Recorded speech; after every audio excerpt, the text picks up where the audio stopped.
Bom dia, galera do sexto ano. Espero que vocês tenham curtido muito o final de semana e o feriado também, não é? Pessoal, já saliento aqui que eu pedi à professora Patrícia para colocar essa aula para vocês.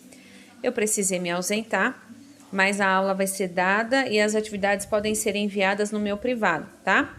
E qualquer dúvida que vocês tiverem, também enviem no privado.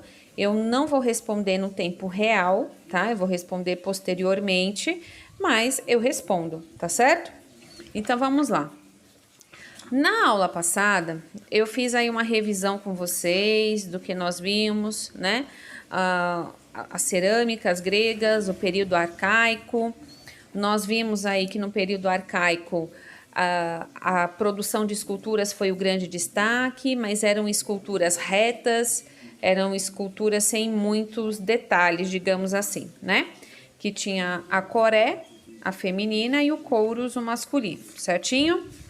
E aí, na aula passada, eu pedi para que vocês lessem esse capítulo e que hoje nós estaríamos aí retomando com fé em Deus, né? Com a explicação e dando continuidade aí aos nossos estudos, certinho? Então, vamos lá colocar na página 128 que a gente vai iniciar. A arte grega, período clássico e helenístico. No entanto, nesta aula nós vamos focar no período clássico, tá? Vamos fazer assim para ter mais tempo para a gente captar as diferenças e as nuances. Como nós também já falamos na aula passada, a gente denomina clássico aquilo que é de muita qualidade e que acaba marcando um determinado segmento. Por exemplo, esse filme é um clássico. Como a gente fala isso é porque o filme é muito bom, né? E ele acaba sendo determinante naquele gênero. Pode ser um romance, pode ser um cinema mudo, enfim. A gente fala isso de livros também. Esse livro é um clássico, ou seja, ele é muito bom e ele acaba servindo de base aí pra gente seguir. Até aí, tudo bem, né? Essa é a definição aí de clássico que comenta aí a página 128. Mas foi, gente, no período clássico aí na página 129, que a gente também tem um destaque na escultura, tá? O período clássico ele se estendeu aí de 480 a.C. até 323 a.C., tá? Os gregos, como está dizendo aqui, né? Ele utilizou nesse período o movimento do corpo humano. Então, a gente tem aí logo abaixo a escultura que nós chamamos, né, eles chamaram, né, de discóbulo. Se você vê que o discóbulo, ele aparece até nas Olimpíadas, tem muita referência dele na época que iniciam esses jogos. Por quê? Porque ele é todo, se você vê o corpo desse homem, ele é todo voltado e trabalhado no movimento na hora que ele vai arremessar esse disco, não é? Você percebe a postura, você percebe ele segurando o disco, você percebe o movimento em si, tá? E fora isso, todo o corpo desse homem é trabalhado como se fosse um atleta, né? Você vê os músculos, você vê ele bem definido e tal, malhadão, saradão e etc, tá? Por quê? Porque para os gregos a beleza física era muito importante. Muito, muito, muito, muito e muito, tá? E aí, essa é a grande diferença do período clássico para o período arcaico. Se você voltar nas páginas anteriores, você vai ver que a coré era uma escultura bem trabalhada para a época, obviamente, mas assim, não era riqueza de detalhes, você não via assim os músculos, você não via direitinho a beleza da mulher ou do homem. Mas agora o discóbulo, ele é totalmente palpável, né? Você vê ali o movimento, você sente o movimento, você vê a beleza, né? A escultura retrata a beleza desse homem e a força e o movimento, tá?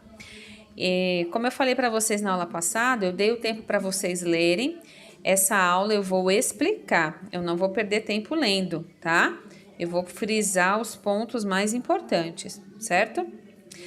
Aí aqui eu vou pular aqui para o quarto primeiro, segundo, terceiro, quarto parágrafo, que diz assim.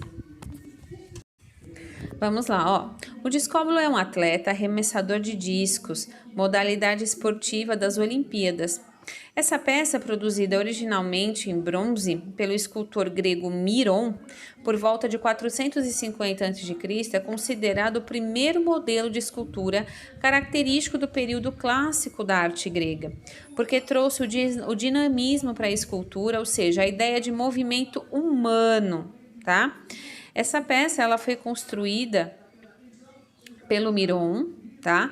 Ali por volta dos 450 a.C. Essa peça ela tem muitas réplicas, né? Tem muitas réplicas de mármore que eles dizem ser menor qualidade, né? Mas ela foi feita em bronze na época e bem trabalhada e tudo mais. E aí a gente, como aqui no restante do texto, vai dizer o que a tia já frisou anteriormente, os detalhes dessa escultura, do homem, do movimento e tudo mais, tá? Agora, uma coisa que eu vou pedir para vocês grifarem é o penúltimo parágrafo da página 129, que diz o seguinte: porque na civilização da Grécia Antiga, as esculturas também tinham uma função educativa, de formação do cidadão. Então, a representação de um movimento controlado em uma escultura demonstrava, portanto, a importância da razão da vida dos gregos, tá? Então, as esculturas, elas também tinham o intuito de formar cidadãos. Não era só um mero artigo de arte, né? Ela tinha finalidade também. Então, isso aqui era bom vocês, é bom vocês grifarem, tá? O penúltimo parágrafo. E aí, na página 130, nós vamos começar a falar das construções desse período clássico. Coloque aí na página 130, por favor. Gente, esse agora nós vamos falar do Parthenon. O Parthenon ele era considerado aí a morada de Atena, a deusa Atena da inteligência, da guerra, deusa guerreira e blá, blá, blá, blá, blá, né? Se você vê essa construção, ela existe até hoje. É claro que ela não é mais exatamente como ela era antigamente, mas ela existe até hoje. E nós vamos fazer a leitura aí desse parágrafo que está aqui na página 130, onde dá os destaques dessa obra, tá? Dessa construção, desculpa. Segundo a crença grega, o Parthenon era um espaço sagrado, a morada de Atena, e por isso não era aberto aos fiéis. Dentro dele ficava apenas a estátua da deusa, ou seja, as pessoas não tinham acesso ao templo, tá? Construído com colunas cilíndricas, o Parthenon era muito observado pelas pessoas, mas pelo lado de fora. Isso foi levado em consideração quando o templo foi planejado, de modo que suas colunas foram construídas de um jeito que suas proporções não fossem distorcidas aos olhos humanos. No período clássico havia 3 estilos ou 3 ordens de colunas gregas e nós vamos analisá-las aí. Então, o Parthenon era considerado a morada da deusa Atena. Então, os adoradores eles não entravam aí nesse templo, eles vinham do lado de fora. E ele foi construído de um modo que a visão de quem estava de fora não fosse obstruída e não tivesse nenhuma distorção na visão das pessoas que estivessem do lado de fora. Mas, apesar aí da gente perceber essa construção, tem um destaque aí que são as colunas. E no período clássico, nós vamos ter 3 tipos de coluna: a dórica, a jônica e a coríntia. A dórica era mais simples, tá? Você vê que a primeira aqui da página 130, ela não tem muitos detalhes, ela é simples. O capitel dela não tem nenhum detalhe. O que é capitel? É a cabeça dessa coluna, tá? A jônica, ela já tem aqueles detalhes que parece um chifre de cordeiro, né? Bem enroladinho aí, o capitel dela. Mas a coríntia sim, ela tem um capitel bem trabalhado. Ela tem aí adornos, enfim, tem um monte de papagaiada aí. Então, a coríntia é a mais enfeitada, digamos assim, tá? Então, através do templo Parthenon, nós vamos estudar aqui as colunas gregas e os tipos das colunas gregas que nasceram aí no período clássico, tá? Vamos aí para a página 131. Vamos lá, pessoal. Página 131, a coluna dórica. Bom, eu não vou ler não essa parte, porque vocês estão vendo que eu já expliquei anteriormente, né? Que a coluna dórica, ela não tem ornamentos no seu capitel. A jônica tem, que tem aí os ornamentos em espiral. E a coríntia é o capitel decorado com folhas de acanto, enfim, tem um monte de papagaiada na coríntia aí. E aqui, embaixo, na página 131, nós temos um outro templo de Herécton, na Grécia, também dedicado à deusa Atena e ao deus Poseidon. E aqui a gente vai ver uma nova característica, tá? Que vai dizendo assim: outro tipo de construção que surgiu no período clássico foram as cariátides, quase não sai. Estátuas de formas femininas que faziam papel de coluna nos templos. As estátuas colunas, com representação de figuras masculinas, são chamadas atlantes. Então, no período clássico, tem as colunas a dórica, a jônica e a coríntia, mas também nasceram as cariátides, né, que são esculturas masculinas que adornam aí o templo, né, e que são chamadas de atlantes, tá bom? Gente, tudo isso é bom ir marcando, tá bom?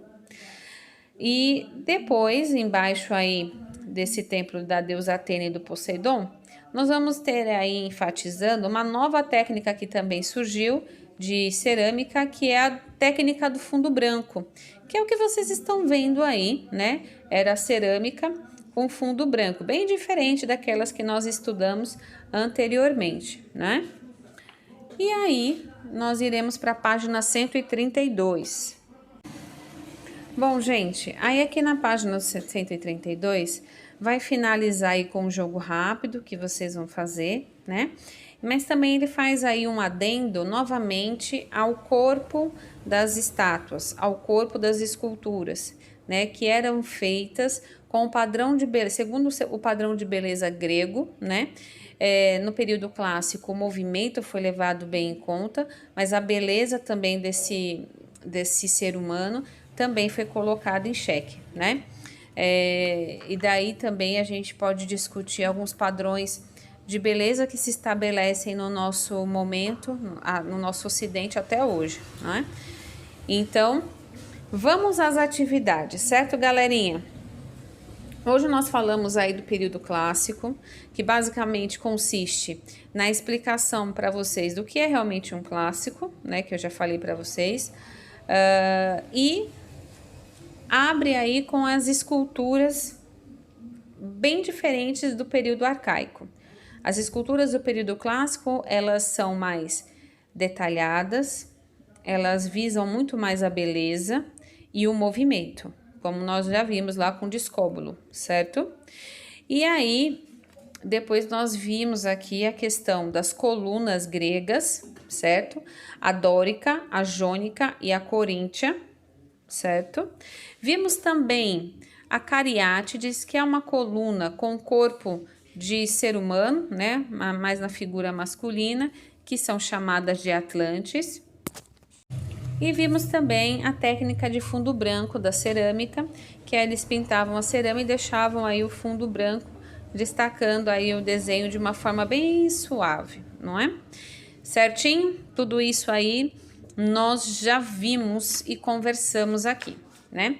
Agora nós vamos para a parte das atividades, tá?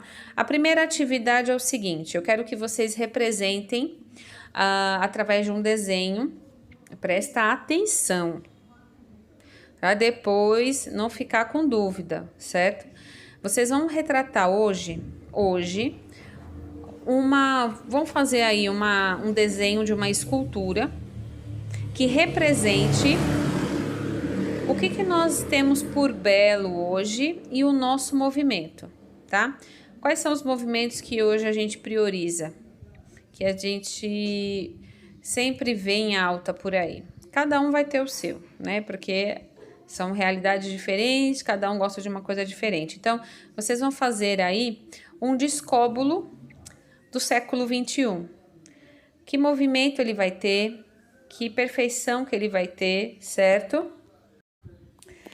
Da segunda atividade de hoje, eu também quero os desenhos das colunas e a classificação e a explicação de cada uma delas, ou seja, da dórica, da jônica, da coríntia, da cariátides, né? E, bom, cariátides já tá dizendo ali que vai ter o Atlantis, tá bom?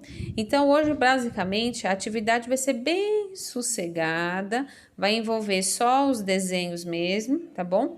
O desenho do descóbulo do século 21, as colunas que vocês vão desenhar e também vão escrever as características de cada uma, certo? E, por último, não menos importante, certo? Quero que vocês encontrem monumentos antigos da Grécia, fotos mesmo, imagens, tá? Que encontrem mais monumentos aqui, estátuas, como o descóbulo, ou templos que tenham colunas, tá? E que vocês classifiquem aí as colunas, tá bom? 2 imagens de cada já tá ótimo. Pode ser no Ctrl+C, Ctrl+V, pode fazer no Word, não é? Mas aí a classificação é sua, você vai ter que classificar, tá certo? Então, só repetindo essa última parte, você vai pesquisar esculturas como o descóbulo, que tenham movimento do clássico grego, né? Do período clássico. E templos que tenham colunas e que vocês vão classificar essas colunas de acordo com as informações que nós temos no nosso livro. Então, são 3 atividades para hoje que eu vou deixar também descritas aqui no final do vídeo, tá certo? Então, vocês não vão ter problemas. Dúvidas, angústias, eu não vou conseguir responder em tempo real, porque eu não vou estar online, tá? Eu vou realmente precisar me ausentar, mas assim que eu chegar depois em casa, eu vejo as dúvidas e angústias e respondo para vocês. Essa atividade pode ser entregue até a próxima semana, ok? Cheiro!